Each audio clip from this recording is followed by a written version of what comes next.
ጤና ይስጥልን ተመልካቾቻችን፣ ይህ የአማራ ሚዲያ ኮርፖሬሽን ነው። ከደሴ ስቱዲዮ ለሰዓቱ የተዘጋጁ ዜናዎችን ይዘን ቀርበናል። ከዜናዎቹ ጋር ተመስገነ ሰፋ አብሬያችሁ ቆያለሁ። ለአርድቦ ሐይቅ ተገቢው ጥበቃና እንክብካቤ እንዲደረግለት የተሁለደሬ ወረዳ አርሶ አደሮች ጠየቁም። ሐይቁን ለማልማትና ዘላቂነቱን ለማረጋገጥ እንደሚሰራ የገለጸው የወረዳው አስተዳደር ባለድርሻ አካላት ድጋፍና እገዛ እንዲያደርጉለት ጥሪ አቅርቧል። አሊመር ተጨማሪ ዘገባ አዘጋጅቷል።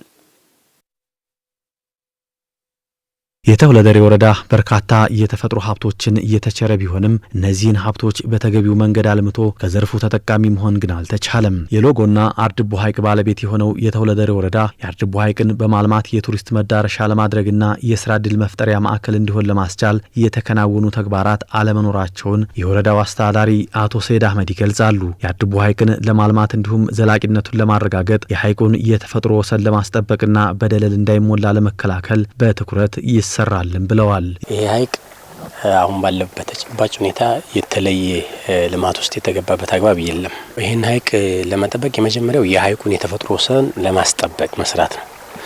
በዚህ ረገድ ጅምሮች ናቸው ያሉት። የሐይቁን የተፈጥሮ ወሰን አስጠብቀን የአካባቢ ደግሞ ከንክኪ ነጻ ማድረግ ይሄን ውስን የጀመርንበት ሁኔታ ነው ያለው። ከተፈጥሮ ወሰን ውጭ ያለው ደግሞ በቋሚ ተክል እንደምታዩ ዙሪያው ገደላማ ነው።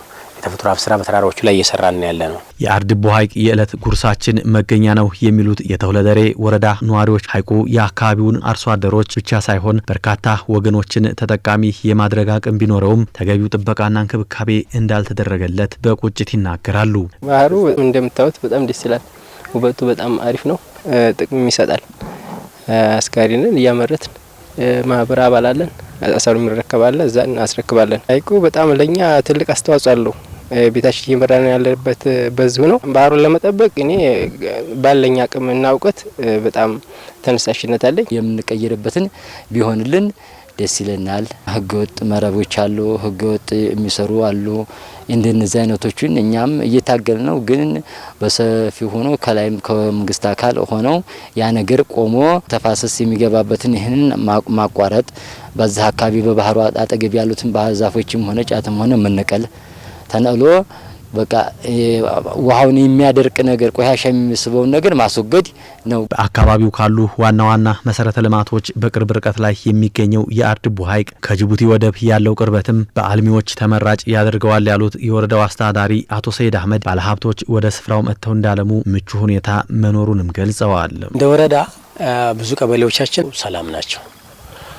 ከዛ ባሻገር ሁለቱም ሐይቆች አካባቢ ላይ ወስደህ ብታይ ለንቅስቃሴ ያለ ገደብ ቀን ሌት መንቀሳቀስ የሚቻልበት ሁኔታ ነው ያለው። ስለዚህ ባለሀብቶች ይህን አካባቢ በቱሪስት መዳረሻ ልማት የሚሰሩ ባለሀብቶች፣ በግብርናው ዘርፍ ደግሞ ጠጋ ብሎ ውሃው በማይጎዳበት አግባብ የሚሰሩ ባለሀብቶች፣ በመዝናኛ ዘርፍ የሚሰሩ ባለሀብቶች ወደዚህ አካባቢ መጥተው ቢያለሙ ለወደብ ቅርብ ነን፣ ለአየር መንገድ ቅርብ ነን፣ ለትልልቅ ከተሞች ቅርብ ነን። የአካባቢው አንጻራዊ ሰላም መኖር ሌሎችም ተደራርበው እዚህ አካባቢ ላይ ማልማት ይመረጣልና በእኛ አቅም የሚሰሩ ስራዎችን ለመስራት ጥረት እናደርጋለን። መሰረተ ልማትን ከማስተሳሰር አኳያ እንደዚሁ የሚመለከታቸውን አካላት እንዳግዙም ጥሪ ማስተላለፍ ፈልጋለሁ። የአይን ብርሃናችን በመመለሱ ተደስተናል ሲሉ በኦሮሞ ብሔረሰብ አስተዳደር የአይን ሞራ ግርዶሽ ሕክምና የተደረገላቸው የህብረተሰብ ክፍሎች ተናገሩ። የኦሮሞ ብሔረሰብ አስተዳደር ጤና መምሪያ ከተራድኦ ድርጅቶች ጋር በመተባበር በከሚሴ ጠቅላላ ሆስፒታል የአይን ሞራ ሕክምና እየሰጠ ይገኛል። ተጨማሪውን ከኢማም ኢብራሂም እንከታተል። የከሚሴ ጠቅላላ ሆስፒታል የአይን ሞራ ግርዶሽ ሕክምና አገልግሎት በዘመቻ እየሰጠ ይገኛል። በአገልግሎቱ የብሔረሰብ አስተዳደሩ ወረዳዎችና አጎራባች ወረዳዎች ተጠቃሚ እየሆኑ ይገኛሉ። በሆስፒታሉ የአይን ሞራ ግርዶሽ ሕክምና የተደረገላቸው ታካሚዎች በአይን ሞራ ግርዶሽ ምክንያት ለረጅም ጊዜ ማየት ሳይችሉ እንደቆዩ ገልጸው አሁን ላይ በተደረገላቸው ሕክምና ማየት መጀመራቸውን በደስታ ገልጸዋል። አይም ነበር አሁን ትናንትና ጀምሮ ተንቅልፉ እንደተነሳ ወይንም ደግሞ አዲስ እንደተወለደ ሆኜ ደስታዬ አሁን አላህ ያውቀዋል። አሁን በጎ ሆኜ ሜዳውም ዳገቱም ሰውንም አወቅኩት። ሰውን ወንድና ሴት እንኳን ለይም ነበር። እኔ አሁን የቀን ስራ ሰርቼ ነው እንትን ምለው።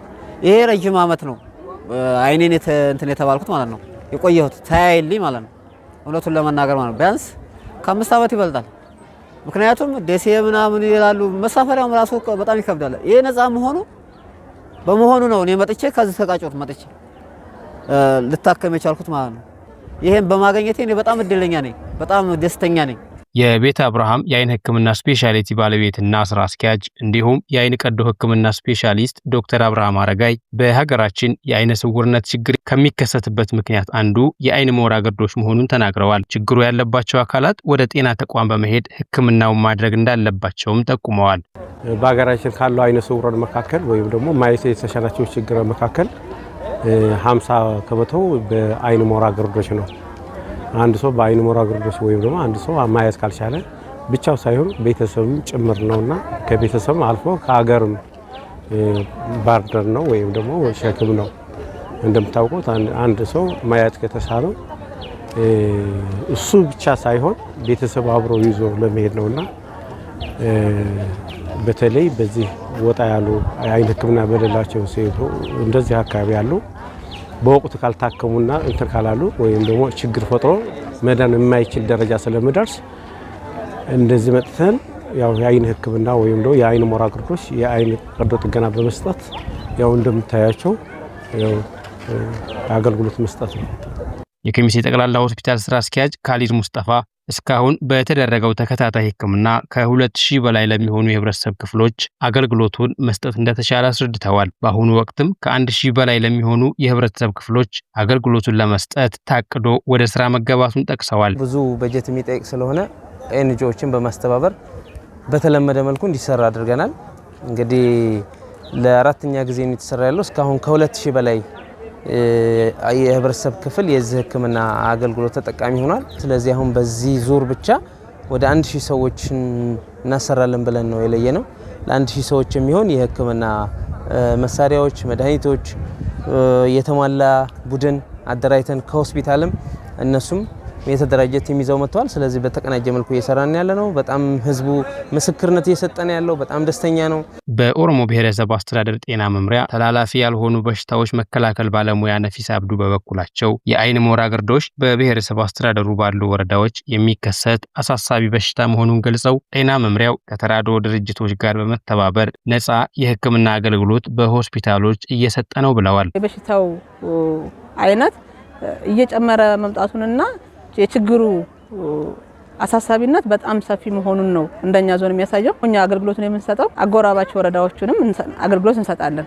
ሞኮይ አካባቢ እንሰጣለን፣ አንጾኪያ ገምዛ ቃሉ ወረዳ ላይ እንሰጣለን።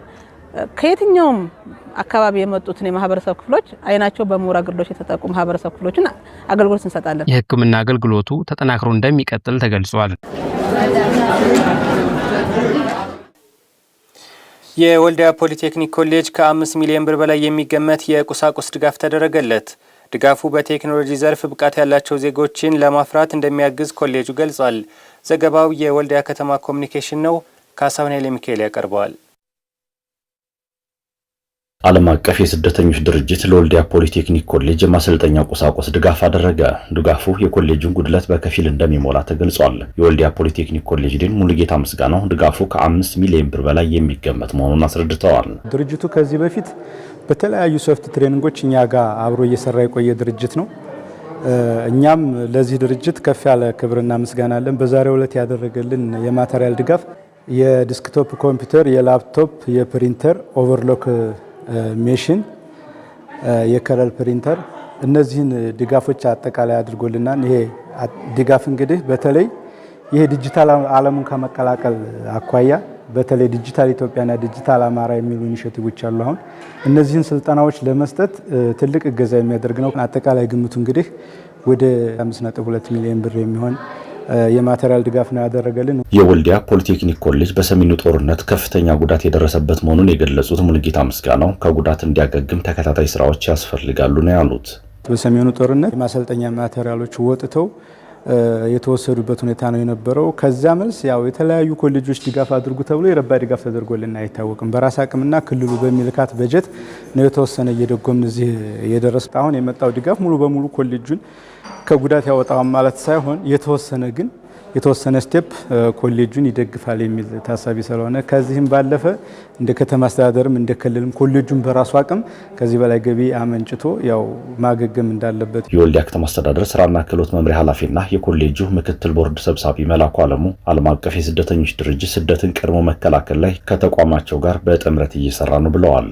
ዓለም አቀፍ የስደተኞች ማህበራዊ ወይም በ2018 በጀት ዓመት እንደ ወልዲያ ከተማ አስተዳደር ዋናው የፕሮጀክቱም ዓላማ እንግዲህ ወጣቱን ከስደት ከመታደግ አንፃር ከስራ ዕድል ፈጠራ ስራው አንፃር ብዙ እንቅስቃሴዎችን እያደረገና ለስራ ዕድል ፈጠራ ሊያግዙ የሚችሉ ግብአቶችን፣ ቴክኒካል ስልጠናዎችንና መሰል አቅም በፈቀደ መጠን ስራ ፈላጊ ወጣቱን ወደ ስራ ከማስገባት አንፃር የገንዘብ ድጋፍን ከማድረግ አንፃር ሰፊ ድጋፍ እያደረገልን ያለ ፕሮጀክት ነው። 2018 ላይ ወደ 400 የሚጠጉ ወጣቶችን ከ50 ሚሊዮን ብር ያላነሰ ነው እንግዲህ እዚሁ ከተማችን ላይ ተቀምጠው ከአካባቢያቸው ላይ ተቀምጠው ከስራ ፈጣሪ ከመሆን አንፃር ብዙ እንቅስቃሴዎች እያደረጉ ያሉና ተምሳሌት የሆኑ ወጣቶችም የፈሩበት ነባራዊ ሁኔታዎች አሉ ማለት ነው። ስደትን መከላከል የሚያስችሉ ስልጠናዎችና የስራ ዕድል ፈጠራዎች ሊበረታቱ እንደሚገባም ተመላክቷል። የተከበራችሁ ተመልካቾቻችን ከአማራ ሚዲያ ኮርፖሬሽን ደሴ ስቱዲዮ ለዛሬ ያዝናቸው ዜናዎቻችን እስካሁኖቹን ይመስሉ ነበር። አብራችሁን ስለነበራችሁ እጅግ እናመሰግናለን። ተመስገን አሰፋ ነኝ። በያላችሁበት መልካም ጊዜ።